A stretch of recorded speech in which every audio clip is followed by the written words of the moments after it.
Alright, so I was wrong about the iPhone 17 Pro Max, honestly, after several months of using this device. When Apple initially launched the iPhone 17 Pro Max, I thought this is just another incremental upgrade, but I was wrong, and let me explain the reasons why. So the first thing I want to talk about is wireless charging. Now, with iOS 26, Apple unlocked the new capability to charge the iPhone 16 lineup and the iPhone 17 lineup at up to 25 watts of fast wireless charging. Now, technically, this was already possible on the iPhone 16 with Apple's very own MagSafe accessories. However, as I mentioned, with iOS 26, this new software update, Apple unlocked this new 25 watts of fast wireless charging for the 16 and 17 series devices to charge with third-party accessories at this new faster speed. So from 15 to 25, and I didn't realize how many third-party chargers I had. So when charging in my vehicle, charging in my nightstand and things like that, taking advantage of third-party accessories and the capability of now charging at 25 watts, honestly, is a time saver. Obviously, it charges my iPhone faster, and it definitely makes a difference. Now, speaking of fast wireless charging, today's video is sponsored by EcoFlow. Now, the iPhone 17 lineup can charge at up to 25 watts of fast wireless charging. The EcoFlow new Rapid Mag Power Bank is certified Qi 2.2, delivering up to 25 watts of fast wireless charging, achieving the maximum wireless charging speeds of iPhones that support it. Now, you can also plug in via the USB-C cable, which is built in. This will unlock 36 watts maximum speed wire charging, ideal for powering up your iPhone in record times. Now, it is small, it's compact, it virtually fits anywhere. Its strong N54 magnets hold very strong even while you're in motion. And let's not forget about the awesome design. With two color options to choose from, it perfectly complements the new iPhone 17 lineup. So don't forget to check out EcoFlow's and their new charging accessories for the iPhone 17 lineup and take advantage of that new 25 watts of fast wireless charging.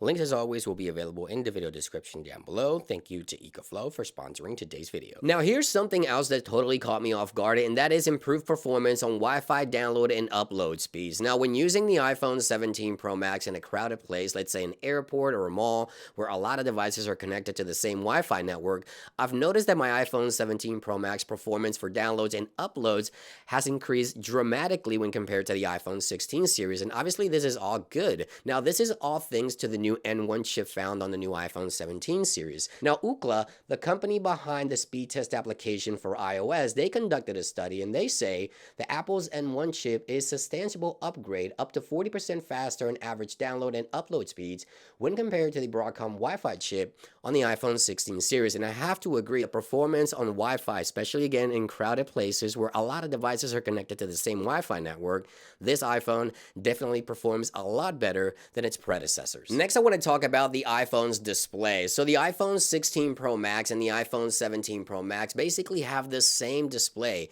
same pixel density, same resolution, but there's one key difference between the two, and I thought it was so minor that I didn't think it will make a difference, and that is 2000 nits of peak brightness versus 3000 nits of peak brightness. And I thought going from 2000 to 3000 wouldn't make that big of a difference, but it actually does. And I was quite surprised to learn that going from 2000 to 3000 nits actually improves quite a bit of the brightness outdoors on the iPhone 17 Pro Max. So again, that's something that I understated and undermined it initially, but having an extra 1000 nits definitely improves the user experience, especially outdoors. Now, last but not least, I want to talk about the front-facing camera. This is a new 18 megapixel camera on the iPhone 17 Pro Max with center stage. Now, center stage was previously available on iPad, and having it on iPhone is a game changer because I FaceTime 99% of the times on my iPhone, and having center stage, the ability for that lens to automatically track me and also expand when other people jump into the view is definitely awesome to have.